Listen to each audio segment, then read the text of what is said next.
Baik. Tajuk kali ni memang tajuk yang menarik. Nama ni handling objection. Tajuk yang amat-amat penting. Saya Coach minta pada anda semua tolong bagi masa 30 minit je, tak lama. 30 minit sahaja, tolong fokus dengar. Tak tulis tak apa. Tolong fokus dengar. Kalau ada anak-anak main kat belakang tu, tolong delete kan masalah anak-anak tadi. Sebab tajuk kali ni handling objection. Yang you akan jumpa soalan-soalan nanti dulu. Saya fikir dulu. Rumah projek perumahan ni ada masalah ini, ada masalah tu. Macam nak jawab? Ni tajuk dia. Penting macam mana orang reject kita dan macam mana kita nak counter. Supaya rejection tadi menjadi satu benda yang dipanggil power closing untuk kita. Kena ingat setiap rejection dalam bidang marketing atau sale, rejection itu pasti. Bantahan itu pasti. Kalau you buat marketing and sale, you takut untuk menghadap bantahan, you jenis orang beremosi, you tak boleh buat marketing atau sales. You hanya boleh buat pengurusan je. Orang marketing and sale, emosinya hebat. Dia kena ada kekuatan yang mana dia boleh handle emosi dia.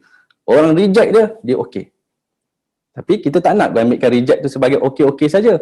Kita nak ambil rejection tadi sebagai power closing untuk kita. Sebab kena ingat, setiap bantahan dia, kalau you boleh selesaikan, maksudnya you menghampiri ke arah closing, menghampiri ke arah kejayaan. Bantahan dia bagi, you selesaikan, akhirnya dia setuju. Setuju, dia percaya, akhirnya yakin pada you akhirnya dia terima apa cadangan yang you bagi. Sebab tu pentingnya untuk kita handling objection. Kita nak handle bantahan tadi. So, Coach nak kongsikan slide. Okey, ada. Okey, bismillahirrahmanirrahim. Boleh tak sebelum kita mulakan majlis ni, sama-sama kita salawat ke atas Nabi 3 kali. Kita harap atas majlis kita hari, ilmu kita hari ini diberkati dan Nabi Muhammad SAW berdoakan supaya kejayaan kita itu ada, insya-Allah. Allahumma salli ala Sayyidina Muhammad wa ala ali Sayyidina Muhammad. Allahumma salli ala Sayyidina Muhammad wa ala ali Sayyidina Muhammad. Allahumma salli ala Sayyidina Muhammad wa ala ali Sayyidina Muhammad. Bismillahirrahmanirrahim. Handling objection ataupun handling rejection pun boleh. Objection. Baik. Okey. Sebelum kita pergi ke topik handling objection tadi, sebenarnya kalau anda tanya Coach, saya ni baru bermula untuk jadi sebagai konsultan hartanah. Saya dah habis NCO. Apa benda yang saya kena buat? Apa kerja saya? Apa tugas saya? Ataupun dalam bahasa mudah, setiap kali kita terima kita punya offer letter, tawaran kerja, mesti kita nak tahu job scope kita. Anda siapa yang tak mahir tentang Excel Circle-nya, Coach minta tolong you kuasai satu persatu. Sebab Excel Circle ni adalah anda punya job scope. Kerja yang perlu anda lakukan. Bila sebut pasal job scope, tugas anda untuk memahirkan setiap job scope ataupun tugasan yang perlu anda selesaikan. Tugas anda, nombor 1, job scope you sebagai konsultan tanah apa dia? Prospecting. Prospecting ni satu orang kata tajuk yang paling besar, kerja yang paling banyak, prospecting. Iaitu buat apa? Buat marketing, buat sale, apa benda nak buat branding, nak buat itu, nak buat ini, buat Facebook page lah apa, semua tu dia bawah prospecting. Yang kedua, tolong mahirkan. Tolong kuasai. Tajuk yang kedua ni amat penting, approach. Dengar biasa je, approach. Macam mana kita nak dekati orang.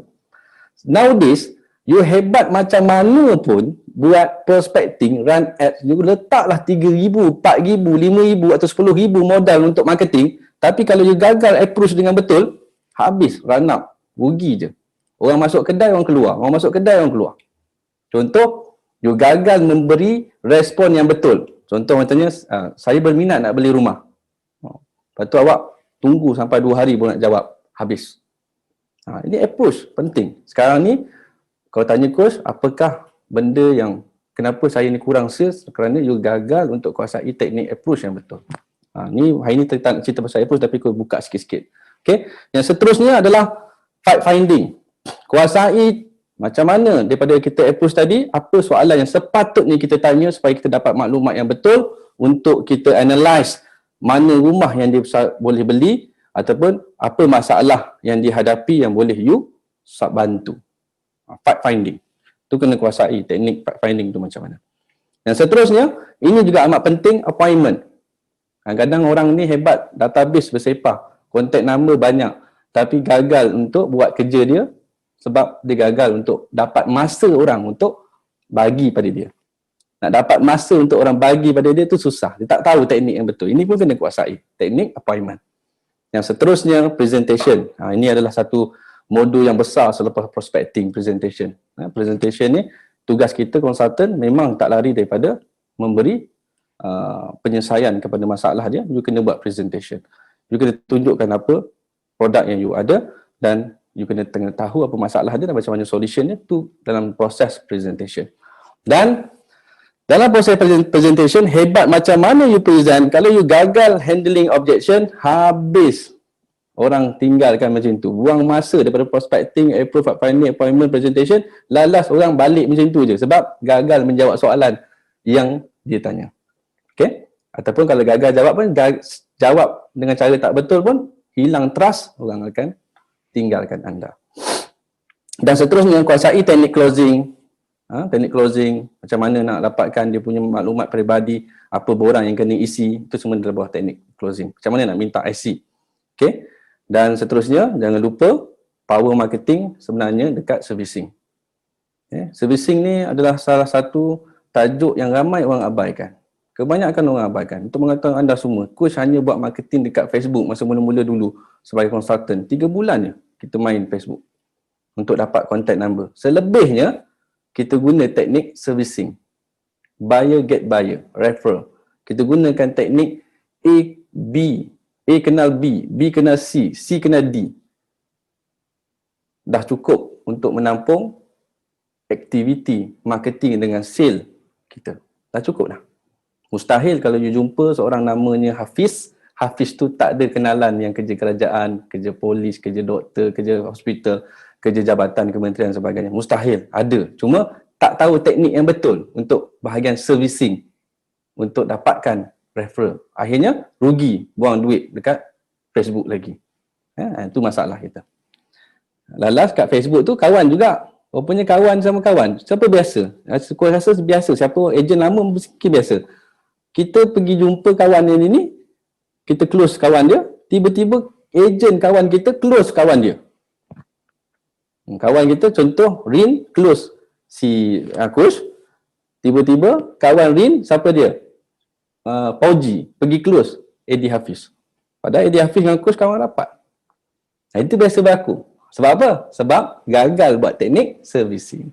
Semua nak tumpu kepada online marketing, kepada offline marketing, get new buyer. Ini masalah kita. Baik, tapi hari ni kita tak nak cerita servicing. Kita nak cerita apa dia? Handling objection. Boleh tak sebelum Coach mula masuk slide ni, saya lagi pagi. Alright, yang buat insyaAllah tindakan anda akan dapat hasil. So kalau hari ni you bersungguh-sungguh buat sesuatu perkara, you akan dapat hasil yang luar biasa. Tindakan biasa, dapat hasil biasa. Tindakan luar biasa, dapat hasil yang luar biasa. So kalau jadi pagi, kalau tempat lain, tiba-tiba you duduk dekat tengah-tengah kerja, pagi, kan pelik. Kan? Dekat sini je boleh buat macam tu. Sebab apa? Kita buat tindakan luar biasa sebab kita nak hasil yang luar biasa. Dan boleh tak? Coach dah tengok muka macam nak tidur dah semua kan. Nak minta tolong sikit. Fadilah nampak semangat kat situ, senyum. Okey, bagus. Boleh tak kita ikut cara Coach? Biar orang fikir kita gila ke, tak betul ke, apa ke, lantak pi. Sebab kita nak buat tindakan luar biasa, nak hasil yang luar biasa. Apa dia? Cuba sama-sama ikut Coach, boleh tak? Apa yang saya tahu, buat tangan, apa yang saya tahu menentukan pendapatan saya. Saya tahu banyak. Pendapatan saya banyak. Saya tahu sikit, pendapatan saya sikit. Ingat apa yang anda tahu menentukan pendapatan anda. Tapi satu lagi, apa yang anda tahu dan anda lakukan tindakan akan anda perolehi hasil atas tindakan anda. So jangan tahu saja tapi tak bertindak, rugi. Baik, bismillahirrahmanirrahim. Okey. Biasa tak dengar objection ataupun rejection seperti ni. You dah penat-penat buat presentation, dah tunjuk rumah, dah kadang-kadang dah bawa pergi tengok rumah pun. Gunakan teknik bayangan, raba pintu rumah apa semua dah guna dah. Akhirnya dia kata apa? Nanti saya fikir dulu. Biasa tak? Biasa lah tu. So macam mana kita nak counter rejection? Nanti saya fikir dulu. Ini Coach kongsikan pengalaman Coach ya. Bila orang kata nanti saya fikir dulu, Coach akan jawab macam mana? Memang cik kena fikir dulu cik. Beli rumah cik mana boleh tak fikir? Cik kalau beli rumah tak fikir, bahaya sebab komitmennya 30 tahun cik. Hutangnya 200,000 lebih. Yang ini perlu difikirkan. Tapi boleh tak saya nak bantu cik berfikir dengan cara yang betul? Dipanggil orang yang berfikir dengan cara yang lebih bijak daripada orang biasa-biasa fikir. Dia akan tanya macam mana tu Cik Syami? Macam ni caranya. Cara Encik nak fikir adalah sekarang ni kita menawarkan sebuah rumah dengan tawaran zero deposit, zero yuran guaman, zero tak perlu bayar apa-apa. Apa yang Encik perlu ada adalah hanya memberi komitmen, dokumen sedia ada dan Encik isi borang booking unit. Itu saja. Tak perlu kos, tak perlu. Dan Encik kena faham yang apa kita buat sekarang ni adalah proses dipanggil permohonan pinjaman dulu untuk kelulusan pinjaman. So, bila Encik booking, baru Encik fikir. Itu betul cara fikir. Mana ada orang tak ambil komitmen, lepas tu berfikir. Encik kena booking dulu. Dan booking ni pun tak rugi. 3 hari tiba-tiba Encik berubah fikiran tak nak beli. Dan Encik boleh batalkan bila masa. Sebab Encik tak ada komitmen bayaran apa-apa. Kami tak minta apa-apa komitmen, deposit, booking, bayaran dan sebagainya. Hanya saya nak Encik berfikir dengan cara yang lebih orang bertanggungjawab. Iaitu apa dia? Ambil satu unit dan ambil borang booking tadi, berfikir, berbincang bersama keluarga. Itu cara dia. Boleh tak Encik? Bolehlah Encik Syami. Biasanya dia mati akal nak jawab macam mana. Kalau dia kata nanti saya fikir dulu juga, maksudnya Encik ni banyak fikir sebab tu Encik sampai bila-bila pun hidup takat tu je. Berfikir tak habis-habis. Nak kaya pun fikir. Nak kaya pun aku boleh kaya ke tak boleh kaya. Sampai bila dia duduk kat situ kan. So itu adalah teknik yang mana coach gunakan. Yang mana coach akan cakap, tolong ambil booking. Dan at least kurang-kurangnya Encik boleh ambil booking Encik, booking form untuk tunjukkan kepada isteri, tunjukkan kepada ibu dan ayah yang Encik ada bercadang untuk memiliki sebuah rumah. Baru boleh kita fikir dengan baik. Okay, ingat, bila dia dah ambil booking, mudah tak you nak follow up? Kalau dah booking, senang nak follow up. Assalamualaikum Encik Zerin. Encik Zerin dah booking ni unit nombor 225 corner lot dekat BBSAP, betul tak? Betul. Okay, macam mana? Dah bincang dengan isteri tak? Dah bincang tapi isteri tak minat lah. Oh memanglah isteri tak minat sebab Encik yang buat penerangan, betul tak? Betul lah. Saya fahamkan Encik, Encik hanya Pak. Saya cerita 100%, Encik faham 50%. Sampai isteri, Bandar Baru Setiawan Perdana jadi Bandar Baru Setia Alam. Betul tak Encik? Betul lah.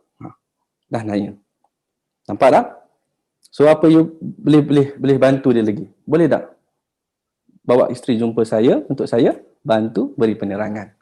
Kali kedua. Dah. Kita ada kerja kita berterusan. Okey?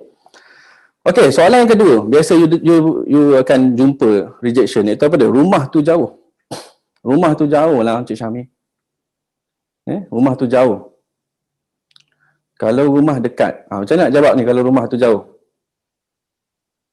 Jawapan dia yang kita boleh bagi adalah rumah tu jauh, dia berpandukan jauh daripada apa? Kena tahu dulu. Punca dia jauh tu pada jauh daripada kemudahan perkhidmatan ke sebagainya, daripada jauh daripada highway ke, jauh daripada jalan ke, jauh tu apa maksud jauh dia? Kalau dia kata jauh daripada kemudahan bandar. So, pastikan dia tahu jarak.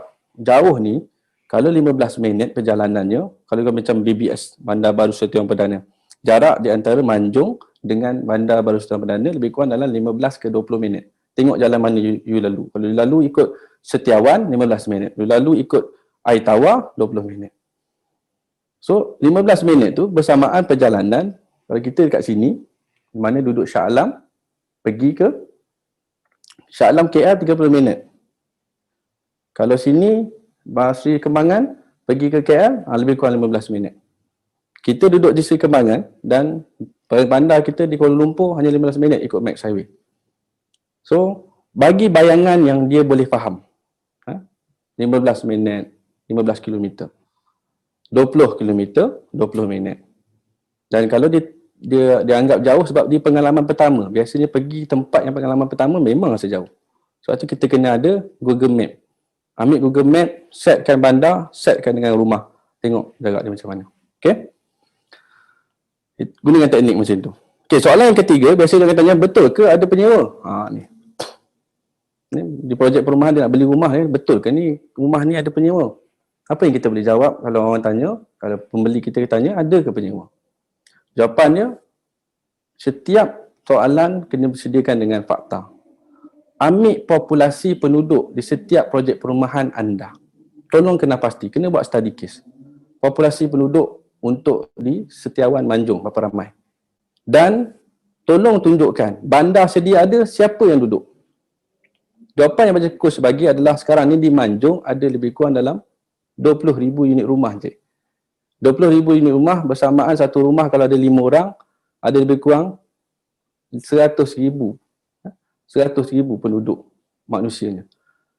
Jangan fikir pasal orang baru, kita fikir orang yang di bandar, yang nak duduk di tempat kita sekarang, yang 15 minit daripada bandar. Kenapa? Di bandar, kadar sewaannya makin lama makin meningkat. Inflasi meningkat, kadar sewaan meningkat. Contoh kita tengok, orang yang dulu duduk di Lembah Kelang, akhirnya pindah duduk di Ceras. Selepas kadar sewaan di Lembah Kelang naik, dia pindah ke Ceras. Lepas tu, naik kadar sewaan di Ceras, pindah ke mana? Pindah ke Seri Kembangan. Naik sewaan di Seri Kembangan, lari ke Semenyih. Daripada Semenyih, nanti Semenyih naik kadar sewaan, lari ke mana? Lari masuk hutan. Macam tu. Okay. So, akan berlaku populasi penduduk yang bertambah. Itu yang berlaku. Tengok pada fakta, iaitu apa dia? Populasi penduduk Malaysia keseluruhannya. Tahun 80-an hanya 20 juta lebih.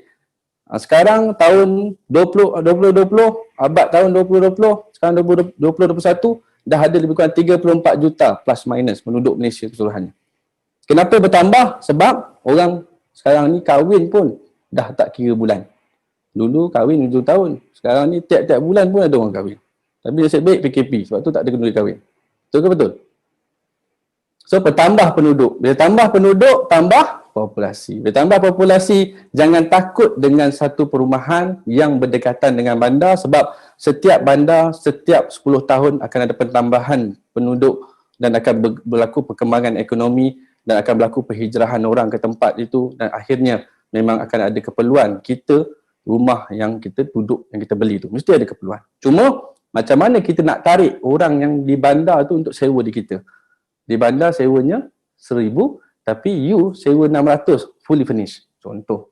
Memang cepatlah orang masuk. Okey?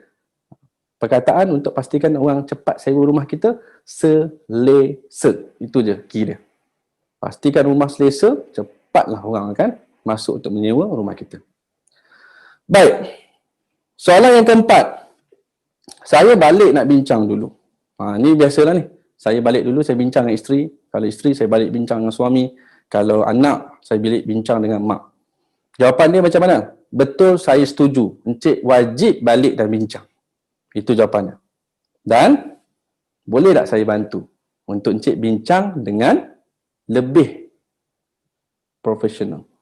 Lebih nampak yang encik ni bijak sikit. Apa dia? Tolong ambil satu unit booking dan ambil booking form, balik dan bincang. Itulah cara dia. Okay. Dah ada booking form, bawa bincang dengan isteri dengan betul, bawa flyers, bawa apa semua, at least dia boleh bincang. Tapi bila bincang, kita tahu dia akan ada masalah untuk tak faham. Itu tugas kita untuk datang buat second presentation.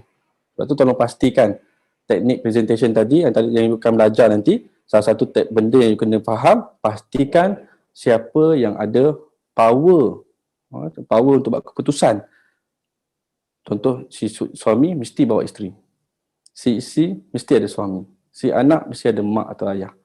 Tanya dia, siapa yang boleh buat keputusan untuk dia, yang boleh mempengaruhi keputusan untuk dia, pastikan dia hadir. Tapi kalau kadang-kadang masa tu tak boleh nak pertemukan, tapi tak apa, kita boleh buat second presentation.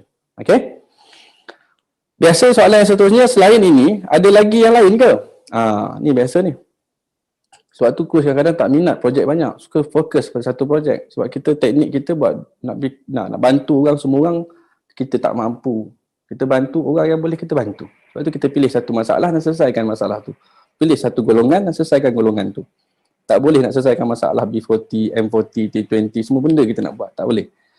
So kalau soalan macam ni berlaku, apa yang course biasa buat adalah, selain ini, ada lagi yang lain ke?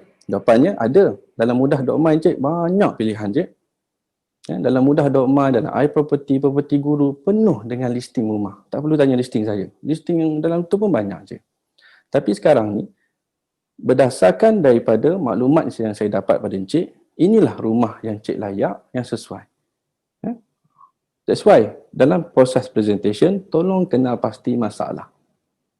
Dan produk yang kita cadangkan tadi, pastikan menyelesaikan masalah dia. Tak dapat selesai semua, tapi at least dia menyelesaikan 60% daripada masalah yang dia ada. Okay? Yang ini tolong belajar dalam bahagian presentation. So, jawapan saya adalah, saya akan bagikan, inilah unit rumah yang sesuai untuk dia, dan inilah rumah yang boleh selesaikan masalah sekian dia. Dia macam tu. Right? Jangan bagi dia nampak terlampau besar dengan pilihan. Nanti you kena present banyak benda, akhirnya dia pun tak tahu nak pilih apa, tak selesai juga masalah dia. Fokus kepada satu produk, kepada satu penyelesaian. Okey. Area berdekatan sini tak ada ke? Ini soalan yang ke 5, 6. Ke-6. Area berdekatan sini tak ada ke? Jawapannya ada. Macam tadilah. Dalam listing mudah, kita tengok kawasan keliling ni banyak ada. Tapi yang ini tunjukkan dia punya benefit, tunjukkan dia punya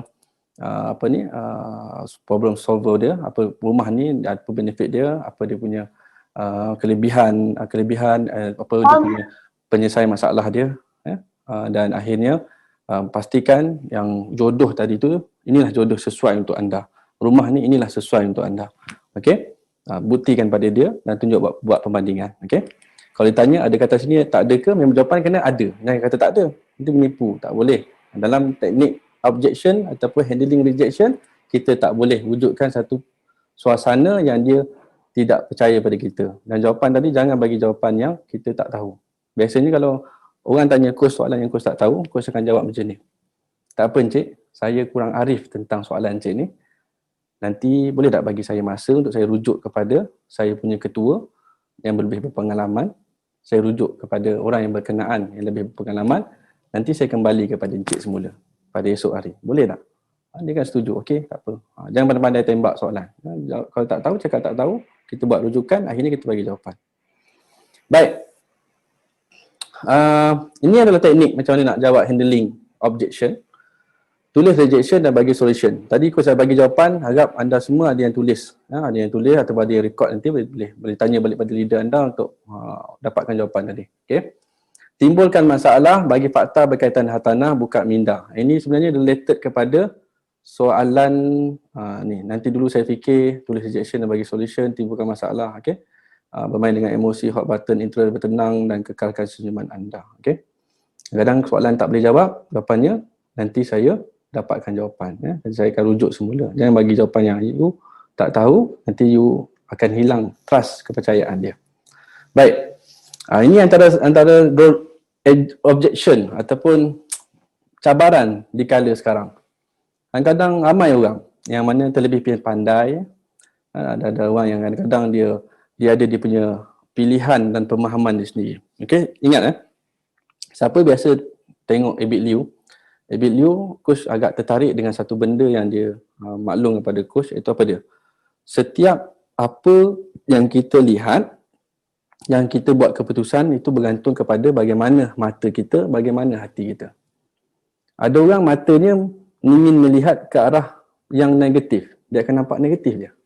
Tapi mata yang dia nak perkara yang positif dia. Dia akan nampak walaupun perkara yang negatif ada positif di situ. Contohnya orang ni pondan. Tapi pondan ni kalau kita tengok, ada orang nak sudut pandangan dia ni tak betul je. Tapi ada orang pula, dia nak pilih kepada sudut pandangan yang positif. Oh, dia ni orang yang kurang tahu tentang kehidupan. Ilmu agama ni lemah. So, dia ni kita kena dakwahkan dia. Akhirnya, kita nampak perkara yang positif, kita kena buat perkara yang positif.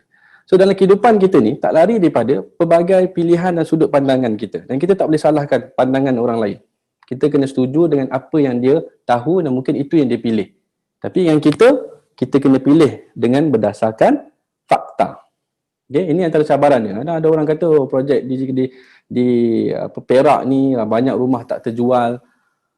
So macam mana you nak jawab? Pastikan you jawab dengan fakta. Orang datang dengan emosi, tolong jawab dengan fakta. Orang datang dengan marah, pembeli kita tanya dia, prospek telefon. Betul ke Rin? Kau bagi rumah aku kat Perak, rumah Perak ni rupanya tak ada orang. Nanti kau nak sewa susah, dia marah. Apa kita nak jawab? Jangan kita emosi, kita tenang. Kita jawab dengan fakta. Orang datang emosi, kita jawab fakta. Orang datang dengan fakta, kita jawab dengan emosi. Macam mana jawab dengan fakta? Rin, tempat ni ada reban ayam lah Rin, ada banyak lalat. Apa kita nak jawab? Betul bang, jawab dengan emosi. Betul bang, saya setuju. Tapi bang, ini dia kelebihan yang ada dekat kawasan ini. Pak. Di mana masalah ini ada penyelesaian dia. Apa dia? Ini yang berlaku sekarang. Dah ada komuniti, dah ada bantahan. Ini semua cabaran kepada satu perumahan bandar baru yang harga rumah yang abang beli ni 200,000 bang. Landed bang. Kalau kat KL dapat rumah apartment kondominium. Dulu, di mana bandar baru Bangi pun ada cabaran macam ni. Lain dulu tak ada.